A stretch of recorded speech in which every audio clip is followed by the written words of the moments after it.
Please don't use the television as the Bible. It is not. Because the television will create a picture for you that is based entirely on what you are expected to live. These are the shoes that you're expected to fill because it is there for commercial purposes. Let it not be your guide. Who is my guide? The TV. No, don't be that. Don't be that person. On your way to work, perhaps you were in the habit of switching on the radio. Right? Maybe you listen to music, maybe you get the daily updates on your way to work. Right? Maybe that's a habit of yours.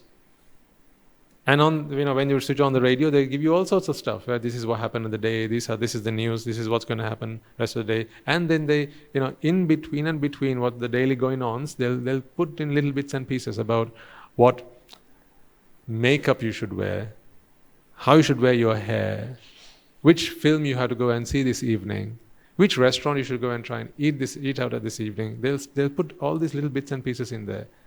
That's why you have a favorite radio channel, because that is a standard that you want to live by. That is. The street you live in defines a standard that you have to live by, because you look at what your neighbors do. If your neighbor drives a Ferrari, then you can't drive a Maruti. You can't. Then you are not in the right neighborhood. If you keep driving a Maruti, they'll kick you out of that neighborhood. They'll say either live up or get out. They will. If your neighbors keep dogs, chances are you'll have to. Because, and one way or the other, because they'll walk up to you and they'll start talking about dog things. These are my dogs, this is how we look after them, this is what we feed them. What about you? Don't have dogs? Oh. You don't even have dogs?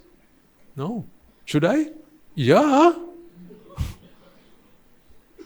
Look at my ones. And then they'll take you and they'll walk you to their place and they say, look at these dogs. Go, Tommy, come and play with Sammy. Now you're playing with the dogs. And then they keep talking to you about how good dogs are, right? Not how good dogs are, how good the dogs are, right? And how enjoyable they are, how fun it is to have them, right? And then they just continue to impress you and indoctrinate you about keeping dogs. Next thing you know, 2 weeks later, you have a dog at home. Who's the dog now?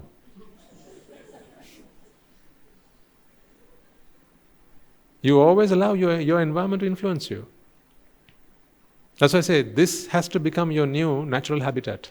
This community. I'm not trying to brainwash you, by the way. Okay? This is not manipulation. Well, if you like it, you can call it manipulation, but I'm manipulating you for the right thing. That's why. Therefore, I'm not ashamed of manipulating you if that is what you think I'm doing. It's okay, as long as I know I'm doing it with the right intentions.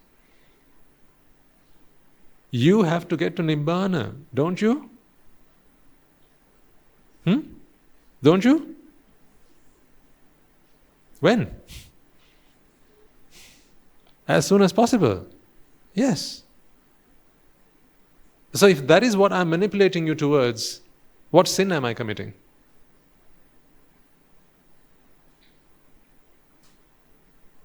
So I'm going to paint a picture for you. Every day I'm going to give one stroke.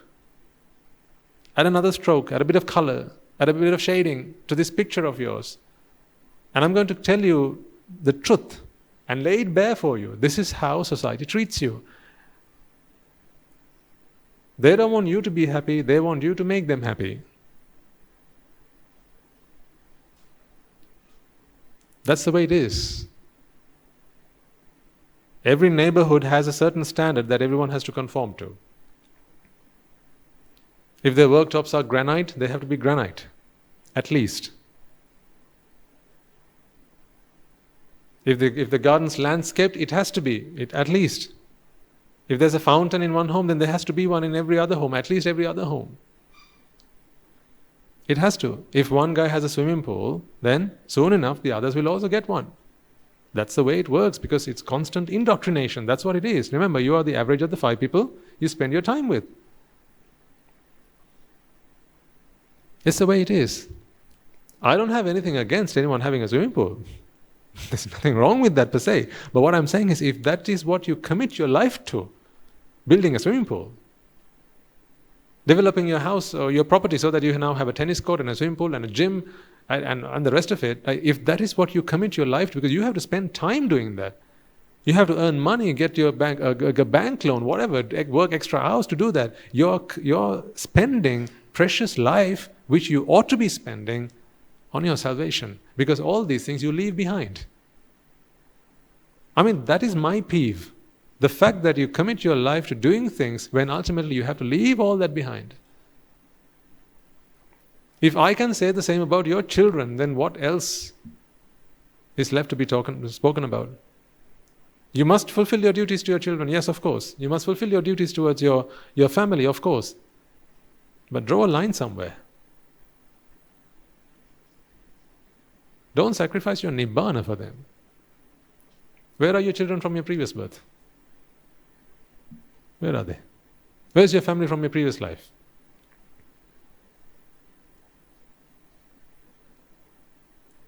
How come there are still Khattariyas who have to bring the Bhutayas, right, or the Pretas?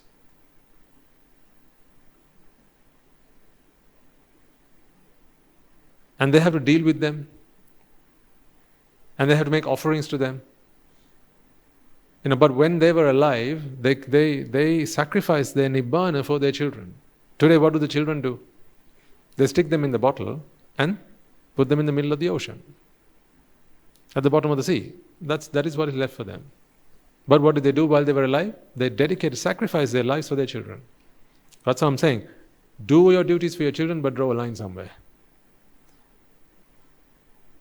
Do your duties for your workplace, but draw a line somewhere. I admit, you need a house to live in, but draw a line somewhere. You need a house to live in. You don't need a mansion to live in. I mean, there are young people in the audience as well. There are some who are just starting out in life. You are setting ambitions, goals, dreams for yourselves. I'm saying, set the right ones. Don't measure yourself against the yardstick that society is going to throw at you, because you will always fail. Remember, those who do that have always failed.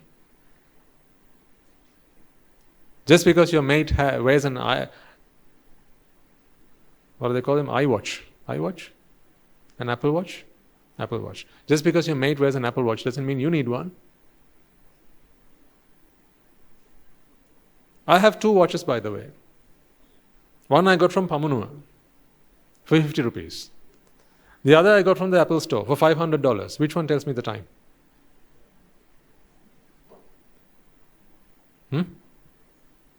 Which one tells me the time?